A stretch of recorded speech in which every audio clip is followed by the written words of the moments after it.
You guys don't need to worry about me getting revenge from Diddy. I've got 3 moves that make sure he'll never be able to come after me or my family. First, I personally reached out to the victims' legal teams. The real reason he's not getting out is those buried cases behind the scenes. I provided legal funding for 7 victims who had been silent for years and brought in the top criminal attorneys in the country. Second, I bought up every potential post-release business deal he had lined up. I planned this 2 years in advance, so by the time he got sentenced and still had hope of getting out, every partner had already cut ties with him. Third, I don't just have evidence, I've got backups. This is an entire minefield that's been buried for 20 years. I uncovered every secret from the last 30 years. With testimonies from the victims, we interviewed over a dozen people he tricked, threatened, or violated. You think that's harsh? No. He destroyed other people's lives for decades. I'm just making sure he spends a few extra years in prison for it. I'm not afraid of his people, not afraid of his threats. I know he's still in there fantasizing about a comeback, but the truth is, he's never coming back. What do I owe the president? What do I owe the president? The last time we speaking together, he washed your car for you. We wash your car with no shame in our hustle. And when you got them getting into that wash, and you know that tip gonna be good like y'all better start buying this slippery soap, man. Man, I ain't gonna lie. I've been holding a lot of shit in lately. Man, I just had like a 3.5 hour cry. For years, subtle warning signs went largely unnoticed. Awkward moments were dismissed with a laugh. Odd footage became curiosity or entertainment, while deeper questions were quietly set aside. Now, with the 50 Cent documentary bringing these events back into view, the timeline is being revisited and the whispers long ignored are finally being acknowledged. At the center are figures like Diddy, a major force shaping access and opportunity, and Justin Bieber, a young talent entering that world before fully understanding its complexities. This isn't about viral clips or online rumors. It's a look at influence, choices, and how certain realities can remain hidden for years when silence seems easier than confrontation. New York, just like Mount Vernon, New York City, Mount Vernon, and Miami, all that is the same, bro. Nobody wants to be near him. Nobody wants to touch what he touched, be where he at. You understand? It's crazy, bro, how his fall from grace, which was never from grace, it's just like the devil just kicked him out of hell. Because he was never in nothing graceful and did anything graceful. You know what I'm saying? I don't care what you say about, okay, he did the music, he had the bad boy legacy and everything like that, man. But, you know, a few albums, a few people, you know, made to be famous, but they not here to tell their story. Black Rob, Biggie, Craig Mack. They not here to tell their story, bro. And now you got everybody telling his story. Yeah, and I know 50, he did a recent interview with US Weekly saying that the reason why rappers are quiet about, you know, Diddy's situation is because they've been to his parties and they don't know what got caught on tape. Bro, those people who was caught at Diddy party did not know that he had 250 tape recorders. Justin Bieber's rise was celebrated as the defining success of a pop era, but beneath the spotlight, a more complex reality existed. A teenager navigating powerful adult spaces with little visible guidance. Archival footage and interviews reveal a recurring pattern. Environments where influence and access often outweighed age-appropriate boundaries, quietly normalized over time. For years, these moments were seen as part of celebrity life rather than examined as systemic oversight. This isn't about one clip or fleeting event. It's about the pressures and conditioning of an industry structured to overlook warning signs. And when youth becomes intertwined with opportunity, a single question emerges. Who bears responsibility for the consequences? He had 250 tape recorders in that house that they took, that the feds found. So now with them finding all that and you being at a Diddy party, you know you may have done something that was caught on one of those tapes. You just better pray to God that they don't recognize you. Those people who know that they did something, no, they're not going to speak out. They're not going to say nothing. What part of the game is that? They are not going to come forward and tell on themselves. Nah, not at all. Ice Cube, he said it himself, bro. He said that Diddy's been targeted because of what he said about those folks and those people. Now, the people who was on those tapes may feel like Diddy might be targeting them. Because if he's asked about who is this, who is that, and he's under oath with the federal government, he got to tell them. He's not going to plead the fifth. Yeah, I know that got to be a terrible feeling, man. You know you did something wrong at Diddy party, and you hoping and praying that it's not caught on tape. But they don't think they did nothing wrong. That's their lifestyle. That's their lifestyle, bro. I ask guys all the time, if two men lay down, how many homos get up? What you mean? I mean what I mean. For years, 50 Cent presented himself as an outsider to Sean Diddy Combs' inner circle, aware of the energy but choosing not to engage. His observations were often written off as rivalry or bitterness. Now, as legal scrutiny grows and public perception shifts, those same remarks are being revisited with new weight and context. This doesn't prove every claim, but it highlights how early warnings can exist long before formal recognition. The truth is often uncomfortable. Criticism is easy to ignore when it comes from a voice people would rather dismiss. And that raises a compelling question.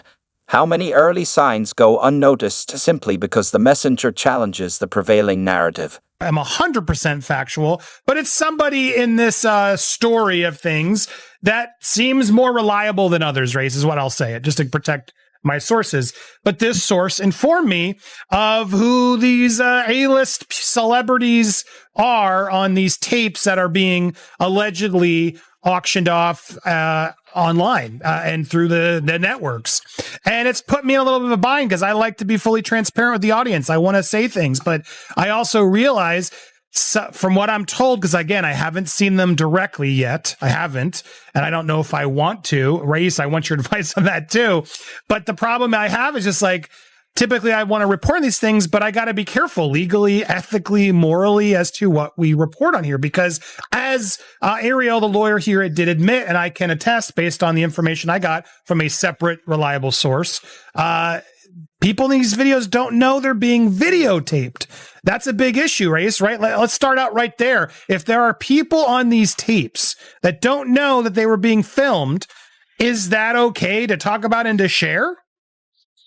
I have a big problem with that, as do you, Andy. And you tend to be an ethical guy, and you're taking the high ground here. Notwithstanding the fact that you may have some significant information and reliable information, but the reality is that, look, I mean, if people were recorded non-consensually and you are the one to identify them, I think that's a problem, right? And I think anytime anyone has content, right, this is not an email, this is not a text message, this is video. Right. And there's specific statutes without using specific language I don't want to get into, but everybody knows what we're talking about here. It's Diddy with this person. I'll say that. It's Diddy with this person. Actually, yes.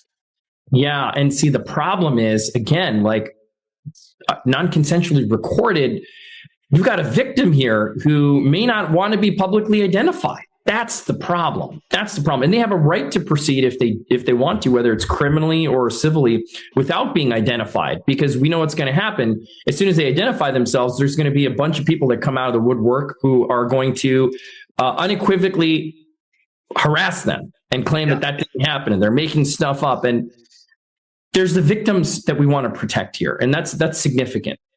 Well, it's interesting because here's why I wanted to have this conversation, because I know a lot of you are going to be like, Andy, just say it. No, I'm not going to say them, but I wanted to have this conversation as to why we're not saying it and why I think others haven't yet said it, raised, because again, legally, ethically, morally, it's just not right. Now, there's an argument I've had with people who are like, well, they knew what they were doing with Diddy.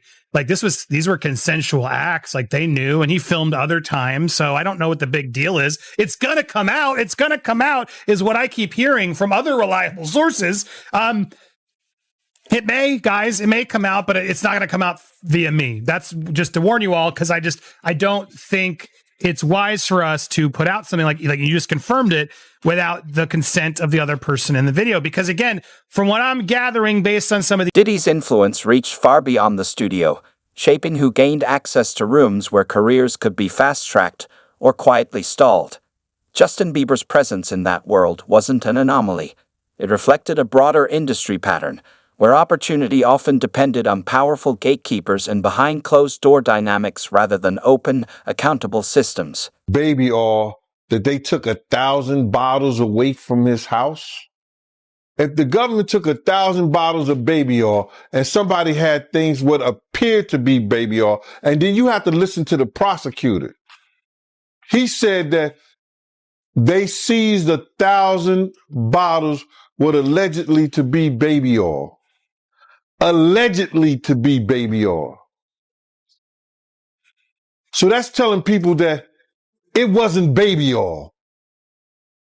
And people think that was baby oil, they out their mind. I don't believe it was baby oil. Yo, bro, when they went up in there, they knew what they was going to find. They knew what was ever in that baby oil or that those bottles that appeared to be baby oil, they knew about that at first. You got to realize 9 times out of 10, that individual that got caught at the airport, that was supposed to be their carrier, told them what they was doing and what they had.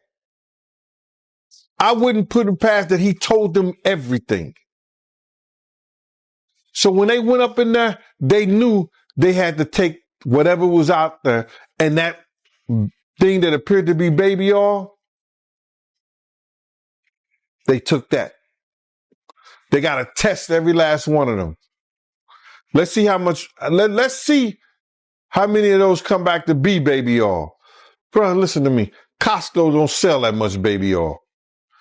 Where you know sell that much baby oil? Yeah, I don't know any store that sell that much baby oil. I know Costco, they came out and said that they don't even sell baby oil. My sentiments exactly.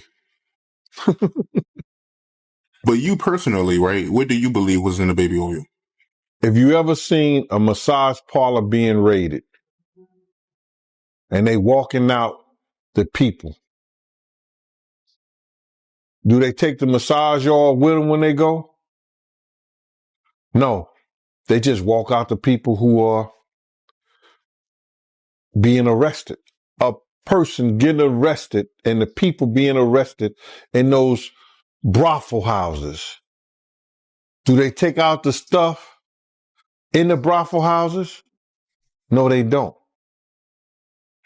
They take the individuals who are being arrested out the brothel houses. For them to take 1,000 bottles of baby oil,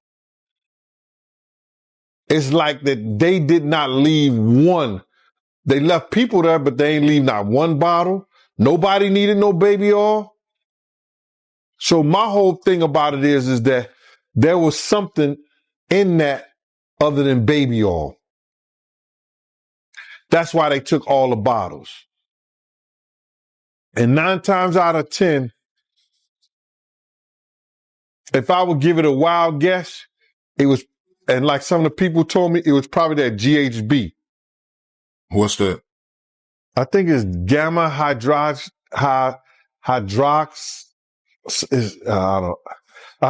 I looked it up, bro. Let me see. See if I can find it. I know this is just showing everything like that, but oh no. Let me. Yo, somebody tap dance or sing or do something, you know what I'm saying, while I'm doing this. Oh, here it go right here. It's gamma hydroxy butyric. What is it effect on the body? It's a euphoria, drowsiness, decreased anxiety, and memory impairment. It works on the nervous system and gives you this feeling of euphoria. So they take that and rub it on her, and you forget who you are, what you're doing. It can also give you memory loss, drowsiness, and that's under the DEA, the Drug Enforcement Administration.gov. The deeper issue isn't only what may have occurred behind closed doors. It's why accountability often faltered in a system where success was tied to proximity to power. When opportunity flows through access rather than fairness, boundaries blur and caution is mistaken for weakness rather than protection. In that world, the pressure is unmistakable, structural, fueled by control and imbalance. At its heart, the conflict is about power. Who truly has the freedom to say no, and who bears the consequences when they do? Activities together is what this is. And again, that's a potentially outing of somebody as well. You know what I mean? There's so many things here that happen in releasing of this private consensual moment that while salaciously everybody wants to know, and people are messaging me all the time, Andy, who's what? And it's like, I'm not going to say, because there seem to be way too many things that these people in the tapes, whether consensual, whether they, whatever, didn't agree to put out there. And I would think that's a legal issue too for anybody who puts these out first, no? Yeah, you nailed it. You can't without the consent of the victim. That's the problem. Somebody thinks that somebody has no idea, right? You said, well, didn't they know they're being recorded? No. I mean, in these situations, the assumption is they did not know. And that's what we believe right now is the victims did not know that they were being recorded.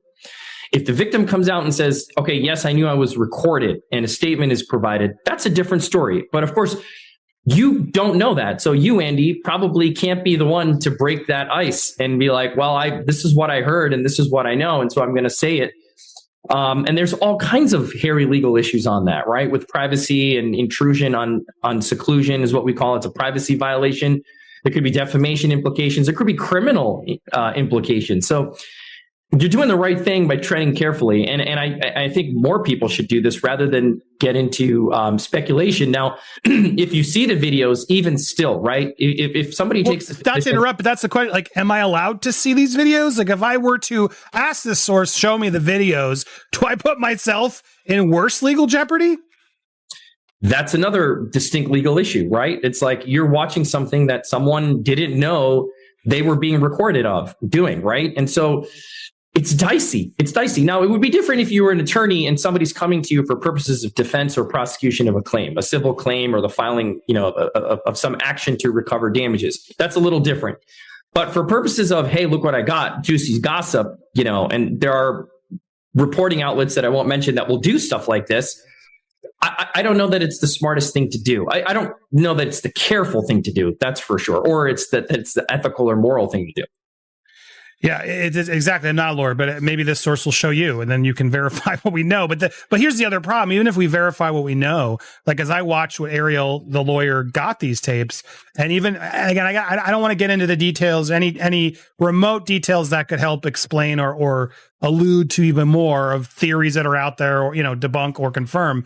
But I will say, hearing what I heard, which again isn't confirmation, but hearing what I heard, it makes me dislike what Ariel's doing even more, because I think there are going to be people out there, if this information does get out in some way, that are going to deny that these people are victims, that they're going to try to say, oh no, they're just consensually thing and they were hiding this affair and yada, yada, yada. And I don't see it that way personally. I mean, and granted, I haven't seen or know, like this isn't somebody involved from what I've gathered in these tapes of them, doing it to others in a way, criminally, like we've heard in some of these suits. This is just, it almost feels like, again, if it's real, like blackmail material that Diddy keeps to sort of hold over these people's heads.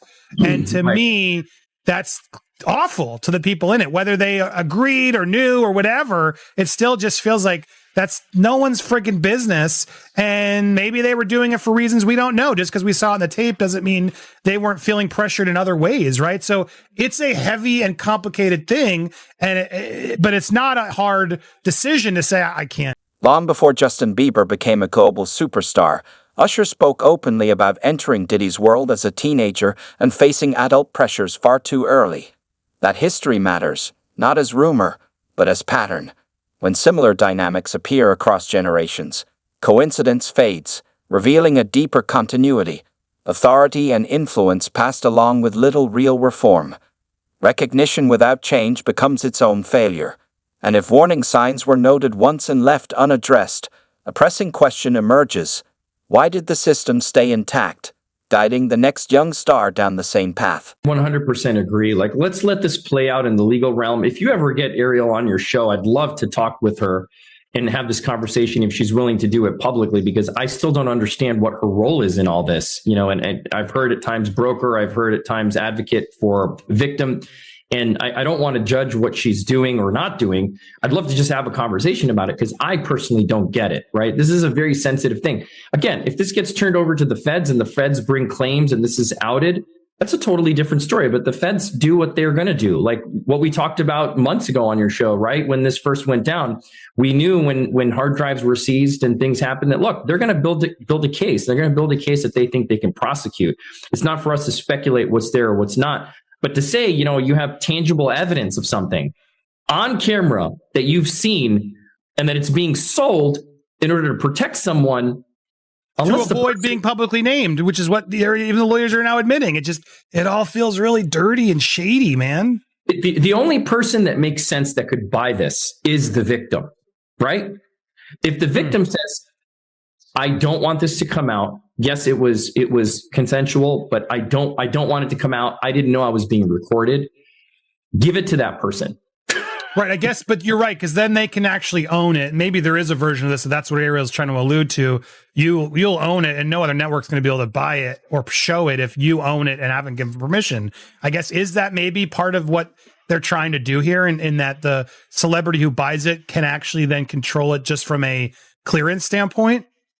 Yeah, it still raises some legal concerns, right? Because let me say it this way. If this was a transaction, if this is a business transaction wherein the victim is then acquiring the exclusive rights to this tape or tapes, and that the person who recorded it is avowing that they will not use it, I don't know where that leaves P. Diddy and the feds, right? But they have an independent right to bring this stuff to light if it gets prosecuted. But my point is, if you're transferring legal rights of this consensual or non-consensually recorded tape to the victim, I think that's a better position to be in. But then the question is this person even in a position to be able to buy the tape, right? Are they a high-level celebrity?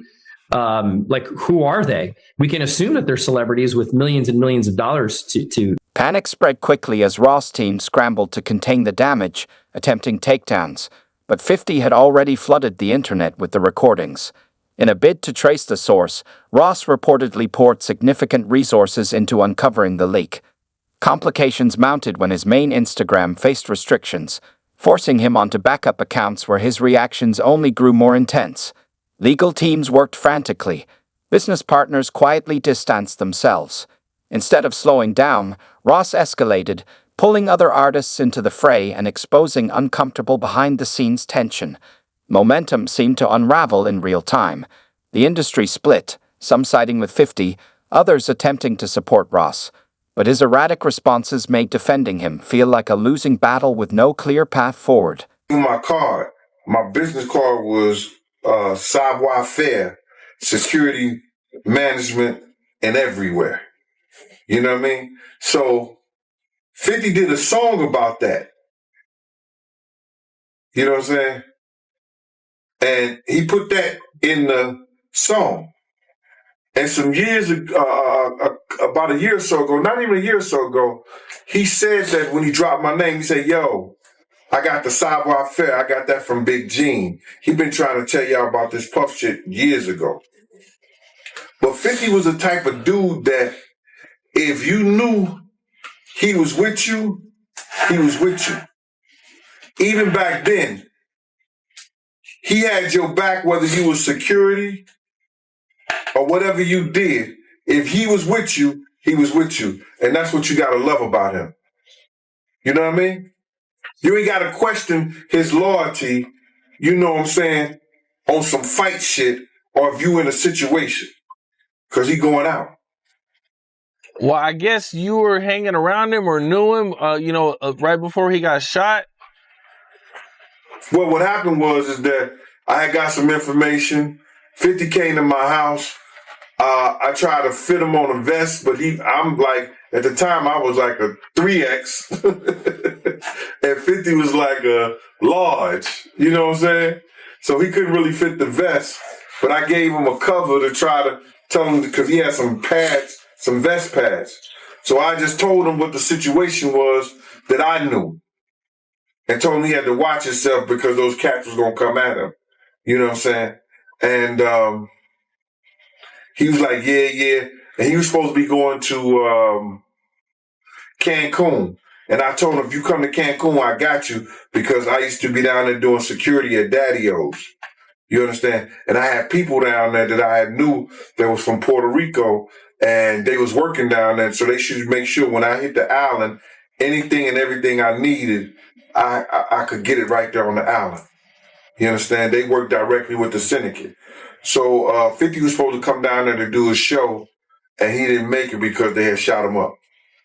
I don't know if he was coming in the first place, but he was supposed to, because he was paid half the money to come down there to perform How to Rob an Industry Cat. And when was the next time you seen him after that? The next time I seen 50 after that was at Jack the Rapper. He had blew up. Man. He was like, he was this dude and everything like that. And I was sitting we was in Puerto Rico, and I was sitting by myself, just chilling, and he had his whole entourage with him. He came directly over to me. He like, yo, Gene. I was like, yo, what up, Fifth? I said, what up, 50? He said, what's up, man? He said, yo, put his hand out to me, and he grabbed my hand. He said, yo, they can't stop what God got planned. Went on about his business. And then he blew up crazy. Crazy, man. Yeah. How do you feel about 50 going so hard at Diddy with the documentaries? And, what did he do to 50 that made him hate him so much, man? That's crazy. Well, I think it's just, you got to look at it like this. 50 was writing a lot of shit that made a lot of money for Diddy. And he knew back then in the day, he didn't know what he know now, but Diddy was robbing him. You understand? Mm-hmm. Bringing those kids in and say, yo, here, write this verse for me, man, for this, stuff like that, and giving them $5,000, you understand? Or $10,000, and you making $100,000 or $200,000 or maybe $2 million off of it, or $1 million, whatever the case may be. See, people call that good business. That's not good business. That's taking a person's talent, using it for your own self-indulgence, and not giving him what it's worth. When you could have been teaching these kids, you could have been helping these kids, and maybe these kids would have been helping you at the point you are right now. So, if that's the case, he have every right. But 50 is doing this for the culture. You understand? If it's going to be told... As the turmoil spread, the industry's shifting loyalties became impossible to ignore. Meek Mill openly engaged with 50's posts. Heavyweight names quietly distanced themselves from Ross, and scheduled collaborations began disappearing without explanation. DJ Khaled went silent. French Montana shared a subtle message about consequences and the future, a clear signal to insiders. Even Drake dropped a vague line about loyalty that sent speculation into overdrive. The message was unmistakable. Momentum was shifting, support was evaporating, and the balance of power was changing in real time.